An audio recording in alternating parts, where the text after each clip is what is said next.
Maayong gabi mga kasama, mangayo mininyo og dispensa nga dili madungog nato ang drama nga abandonado tungod sa kaapiki sa oras. Daghan salamat sa inyong pagsabot.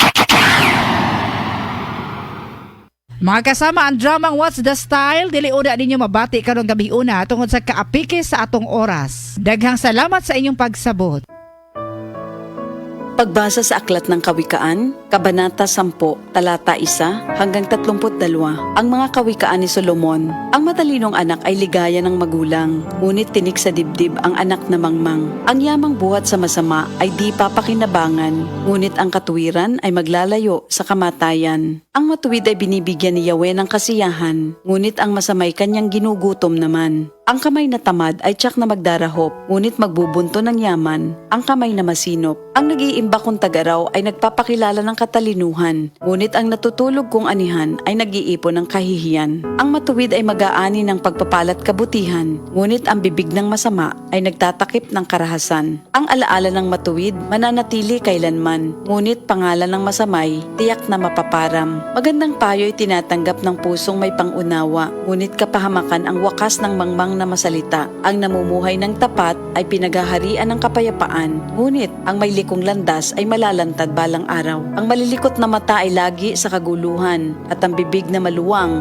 hahantong sa kapahamakan. Ang bibig ng matuwid ay bukal ng buhay, ngunit labi ng masama ay nagtatakip ng karahasan. Sa hari-saring kaguluhan ang bunga ng kapuotan, ngunit ang pag-ibig ay pumapawi sa lahat ng kasalanan. Sa labi ng may unawa matatagpuan ang karunungan, ngunit sa likod ng isang mangmang pamalo ang kailangan. Ang taong matalino'y nag-iimpok ng karunungan, ngunit ang salita ng mangmang ay nagdadala ng kapahamakan. Ang kayamanan ng mayamay matibay niyang tanggulan, ngunit ang kahirapan ng yagit ay kanyang kapahamakan. Ang kinikita ng matuwid ay nagbibigay buhay, ngunit ang sama-sama winawalda sa kasamaan. Ang nakikinig sa payo ay nasa daan ng buhay, ngunit ang ayaw sumunod ay tungo sa pagkaligaw. Ang nagtatanim ng puot ay puno ng kasinungalingan. Ang naninira sa kanyang kapwa ay isang taong mangmang. Ang taong masalita ay malapit sa pagkakasala, ngunit nagpipigil ng dila ay dunong ang pakilala. Ang dila ng matuwid ay tulad ng pilak na mahalaga, ngunit ang puso ng mangmang ay basura ang kagaya.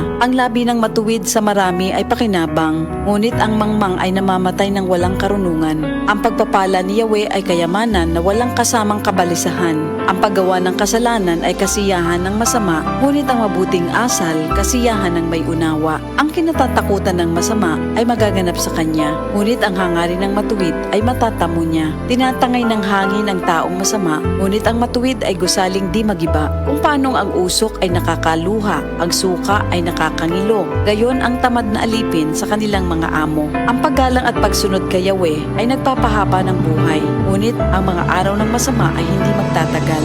Ang pag-asa ng matuwid ay may magandang kahinatnan, ngunit ang pag-asa ng masama ang dulot ay kabiguan. Si Yahweh ay kanlungan ng mga taong matuwid, ngunit kaaway sila ng taong masama ang hilig. Ang matuwid ay mananatili sa kanyang dako, ngunit ang masama kung saan-saan matutungo. Ang salita ng matuwid ay nagpapakilala ng karunungan, ngunit ang dilang sinungaling ay puputuli naman. Ang salita ng matuwid ay palaging angkop, ngunit ang salita ng masama ay puro paninira. Ito ang salita ng Diyos.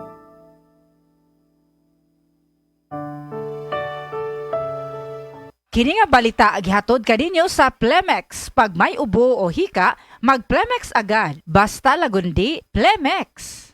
Nawan ang makaugana sa kama, basin og may diabetes ka. Mag DTX 500 na! Ang DTX 500 at may powerful extracts nga phytochemicals ug antioxidants nga gikan sa palaya ug di-sugared sugarcane mga organic compounds nga epektibo batok sa sakit nga diabetes. DTX 500 sa mga butika.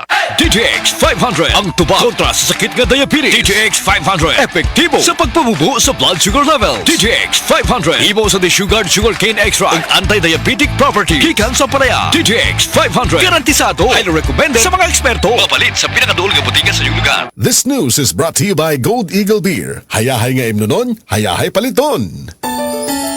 Ako si Angelica De Parine, usa ka lawyer ug blogger.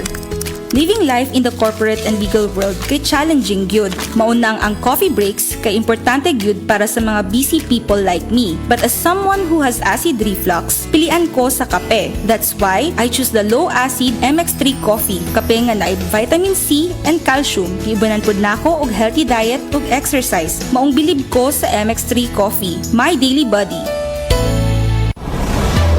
Biotrof, dili na ang ngayang itandi pa sa uban. Biotrof forever! Mapalit ang Biotrof Herbal Capsule sa mga musunod na mga outlets. Icon Pharmacy Hinungdanan, Southern Leyte, Nenitz Pharmacy Hinungdayan, Southern Leyte, Hindang Drugs, Hindang Leyte, Canoras Pharmacy Isabel Leyte, Farmacia Marilao, Palumpon, Leyte. Kidilets, Kidilets, United Home Kidilets. Chewable paracetamol, gamot sa lagnat for kids in candy flavor. United Home Kidilets. Unilab yan. Paracetamol is the generic name of Kidilets. If symptoms persist, consult your doctor. United Home Kidilets, gamot sa lagnat for kids. Kung may nais ang pagkakilala at pagkaunawa sa akin sapagkat ang aking pag-ibig ay hindi nagbabago. Makatarungan at matuwid ang mga ginagawa ko. Ito ang mga bagay na nais ko. Ako, si Yahweh, ang nagsasabi nito. Jeremias, Kabanata 9, talata 24. Ang mabuting balita ay hatid sa inyo ng MX3.